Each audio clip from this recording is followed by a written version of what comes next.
What's up, you jabronis? Welcome back to Machines Inc. And today I want to get this roll cage finished.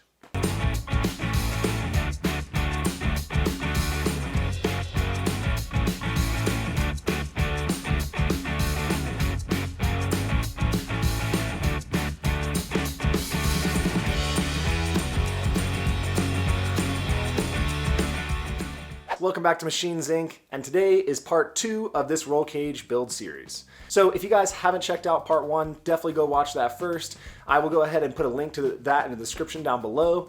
But essentially, in the first episode, we went ahead and got all the interior tubes set up, floor pans totally welded in. We got these rock sliders welded into the body and tied back into the frame. So there is a lot of work that kind of all went together to get this first portion of the cage complete.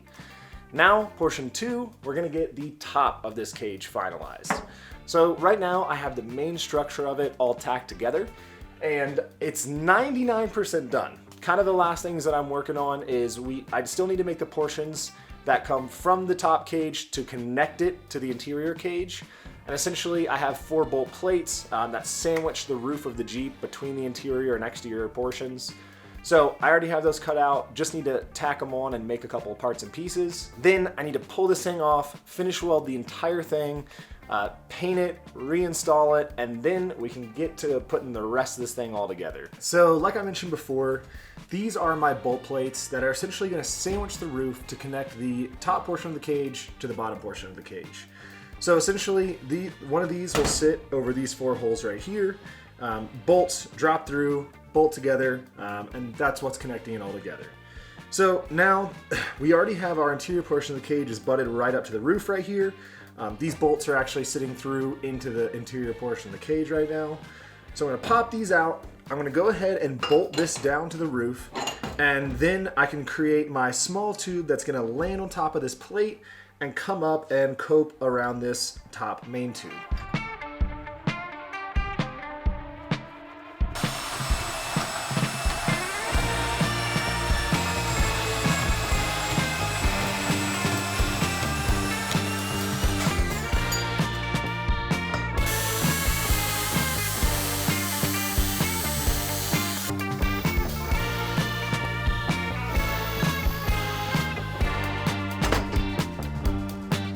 So I've got my tube tacked in place, and I went ahead and did a couple partial welds on a few areas. Now the next one is going to be the one right here, which is landing directly under this area. But I do need to weld the underside of these tubes first before I make that last tube to fit up into the bottom. And to weld that section, I'm going to need to pull the cage off the Jeep, weld that portion, and then reinstall it. And since I don't have anyone to help me right now do that, I'm just going to get started on some other projects. So what I'm thinking is I'm going to go ahead and fit up these fenders, and I can go ahead and clearance them for where that A-pillar tube comes up and out. And I can do that now that I've fully actually bolted the cage down to the Jeep and everything's in its final position. So I'm going to go pull those fenders out, start just kind of slowly trimming away on them, and see if we can make them fit up.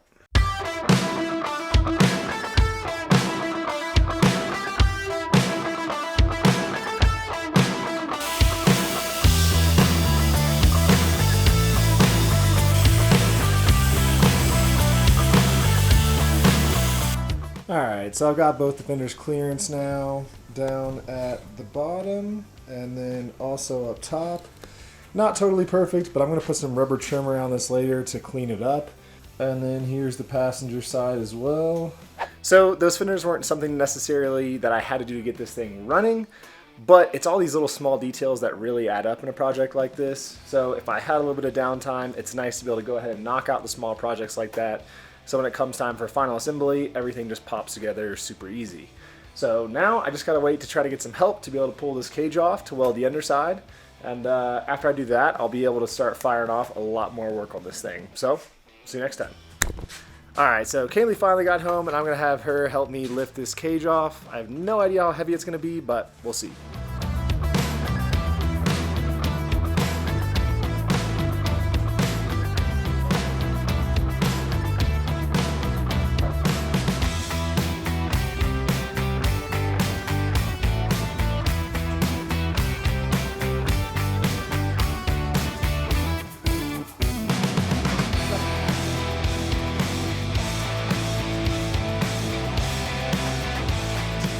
Alright, so I've got this thing pretty sketchy ratchet strapped up to the rafters, and now this gives me full access to be able to get underneath and weld these bottom portions. So there's going to be another plate just like this that lands right here, but I got to make sure all these tubes are welded before I add a third tube.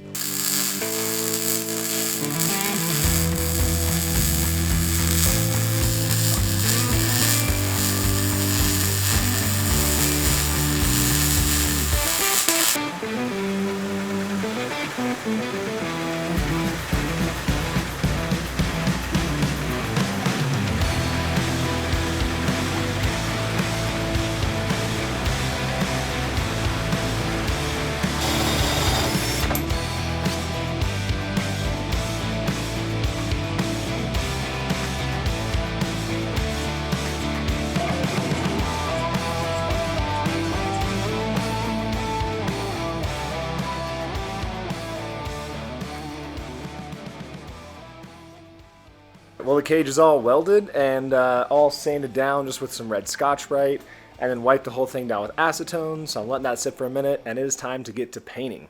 So gonna go ahead and hit it with some primer first, let that dry for a little bit, and then we're gonna paint it with the same Rust-Oleum hammered paint that we did the interior bars with. So let's get to it.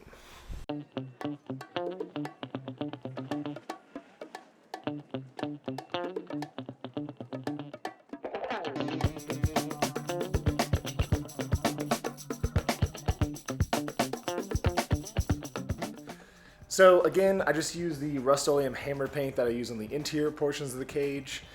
When I painted the interior portions, it took way long for it to dry. It took like 2 days or so. I actually even kind of messed up the paint. After I painted it, I waited like 24 hours to put it in the car, and picking it up to put it in, I put a few smudges in it. However, the paint on this cage is already pretty darn hard, so I think tonight I might be able to put it on. So in preparation for that, I want to go ahead and start working on the interior of this Jeep. There's actually a car show coming up here soon that I would like to take it out to. It's like a Jeep car show. Figured it'd be nice to show it off a little bit after doing a lot of work in the garage.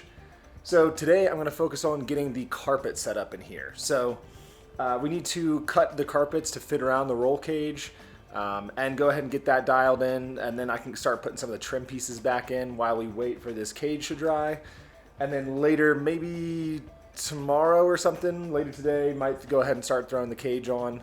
Get it bolted up, and then I can focus on putting the headliner up in the car. But I got a lot of work to do, so let's go ahead and jump on it. Also, I'll show you guys in the back of the Jeep, I did go through and put some butyl mat in a few areas in the trunk and in the front of the floorboards as well. So there was a couple small pinholes of rust that wasn't worth cutting that floor section out, but I mean we're talking like tiny little pinholes. So went ahead and painted them with that Pour 15, so that should treat the rust. And then just put little patches of butyl over a couple of those areas. So if you guys see those silver foil patches, it's essentially, it's sound deadening mat, you know, like Dynamat, Hush Mat, like a bunch of the brands make it. This one was called like Silas or something. Someone left it at my house, so I just used it because I didn't care about it.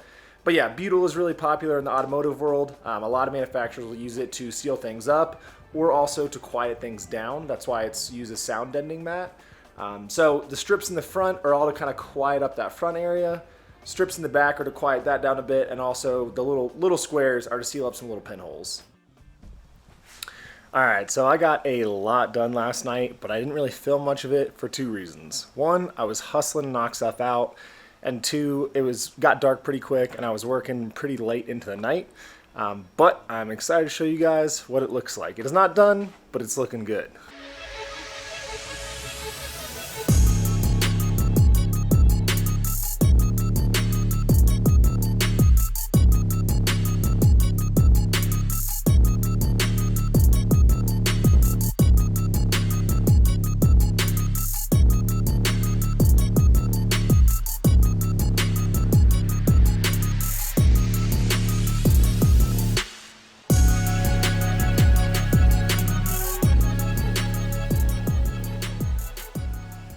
So most of the interior is all together, and next up I do need to do the headliner, which I think is going to be pretty tricky, but I did go ahead and at least mark where I needed to cut before I put the cage in, so hopefully that'll help make it a little bit easier.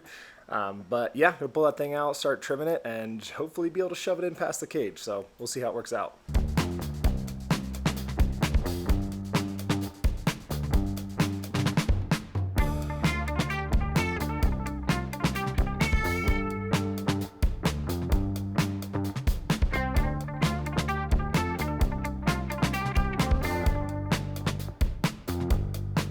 Well, the headliner's in. There wasn't any really good angle for me to film it because I was doing it by myself. But I'm happy with the gaps up front. They ended up looking pretty nice. And then back here, there was a bolt hole for the old seatbelt, so that kind of allows it to fillet open a bit. All right, guys, well, I'm gonna go ahead and call the video here. We got this thing primarily slapped together, and I've still got a lot of small stuff to button up before we go out wheeling, but we are close, so I'm pretty excited. Let me know what you guys think about this roll cage. I think it came out pretty good. The Rust-Oleum hammered paint I'm really happy with. Although it took a long time to dry, the finish came out textured kind of like a powder coat does. And now that it's dry, it seems to be pretty darn durable. So I'm pretty excited about that. But I think this whole roll cage came out great. I think it's really gonna stiffen this chassis, provide some good protection on the trail, and I'm excited to put it to use. In the meantime, if you guys wanna follow me on Instagram, I am at Machines Inc. Jake. If you guys wanna follow along and to see some more fabrication and 4x4 content, definitely subscribe to the channel. As always, guys, thanks for watching, and we'll see you next time.